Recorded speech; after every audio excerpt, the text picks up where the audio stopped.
All right, welcome back, everyone, for another deep dive. Mm-hmm. We're going to be digging into some really fascinating source material today. Sounds good. Um, we are going to be talking about the value of wisdom Okay. and looking at an excerpt from the book of Proverbs, Right. verses 2 through 22 specifically. All right.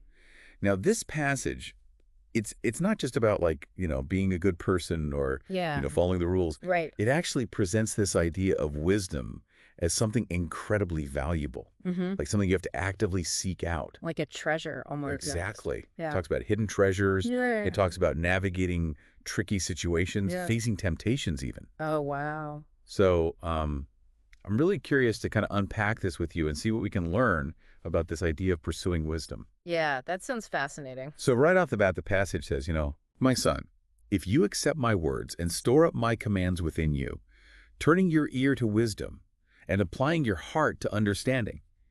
Indeed, if you call out for insight and raise your voice for understanding, if you seek it like silver and search for it as for hidden treasures, then you will understand the fear of the Lord and find the knowledge of God. Wow. Yeah. So it's like this active pursuit. It is. It's not passive at all. You have to really go after it. It's like you're on a quest.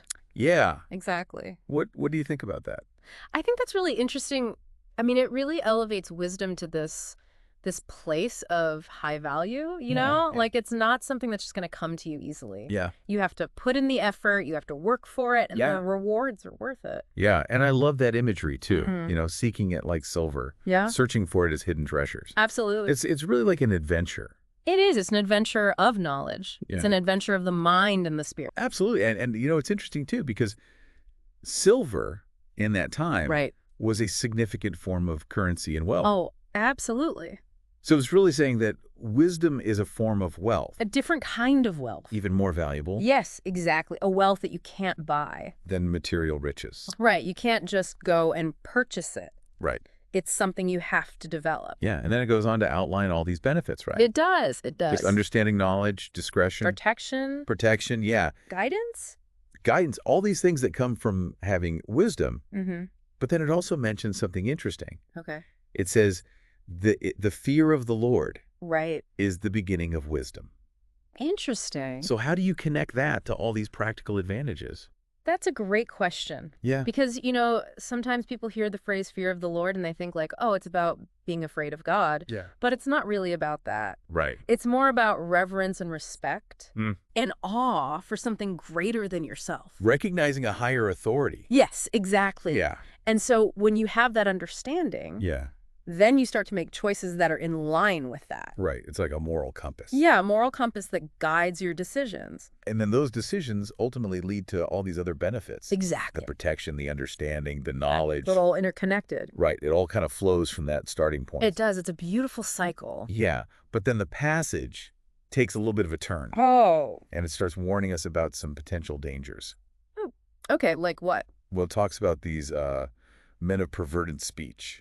Ooh, that sounds ominous. Yeah, lurking in the shadows. In the shadows, huh? Yeah, so this term perverted speech, Right? I mean, it feels really relevant even today. It does, doesn't it? Like, Uh, makes you think about all the misinformation out there. yeah, All exactly. the people twisting words Yeah. to deceive. And manipulating. So who do you think these figures represent in this context? Well, I think it's anyone who is distorting the truth for their own gain. Mm-hmm. It could be false prophets. It could be people who are spreading rumors or Yeah. gossip Yeah. or just trying to manipulate others for their own benefit. Right, and the warning is to be discerning, Exactly. to really evaluate what you're hearing. Don't just take everything at face value. Yeah, exactly. Really think critically Yeah. about what's being said. Yeah, and then we have this other figure, Okay. the forbidden woman, Oh, yes. who has captivated interpreters for centuries. Oh, I bet. So how do you interpret this archetype? Well, she's this figure of temptation, Right. right? This kind of allure towards something that might seem appealing on the surface, Right.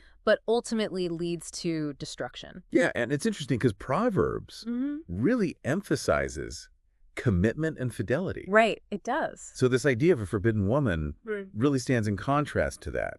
It does. It's a warning against prioritizing fleeting pleasure Right. over lasting commitment Yeah. and integrity. And the consequences of succumbing to these temptations Yeah. are described pretty vividly, right? Yeah, they are. They are. Paths leading to death. An inability to return. An inability to regain the paths of life. Yeah, it's pretty intense. It's really strong language. It is. Oh, It's meant to make you think. yeah, it's like a stark warning Yeah. about the potential damage. Yeah, if you choose unwisely. Yeah. But then it shifts again, Okay. and it talks about these positive outcomes Right. of following wisdom. Like what? Well, it talks about inheriting the land, Interesting. which is, Yeah. a promise deeply rooted in the Israelite context, Absolutely. right? But how can we, in a modern setting, connect with that? Right. Well, I think we can look at the land as a metaphor Okay. for a flourishing life, Mm, a life that's full of purpose and meaning. Just as the Israelites believed that following God's wisdom right. would lead them to this blessed life in the promised land, Yeah.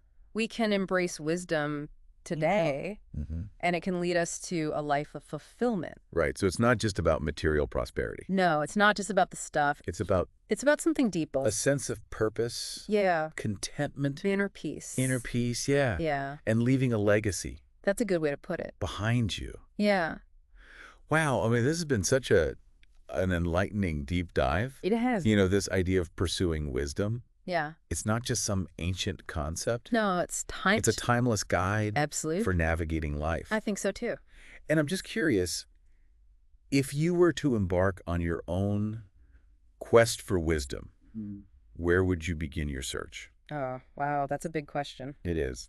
I think I would start by listening Yeah. listening to the wisdom of those who have come before me, Yeah. reading books, having conversations, Yeah. really trying to learn from the experiences of others. That's a great place to start. Yeah. All right. Well, thanks for joining me on this deep dive, It was my pleasure. and we'll see you next time Sounds good. for another exploration. Oh, Fascinating source material. looking forward to it. Okay. See ya.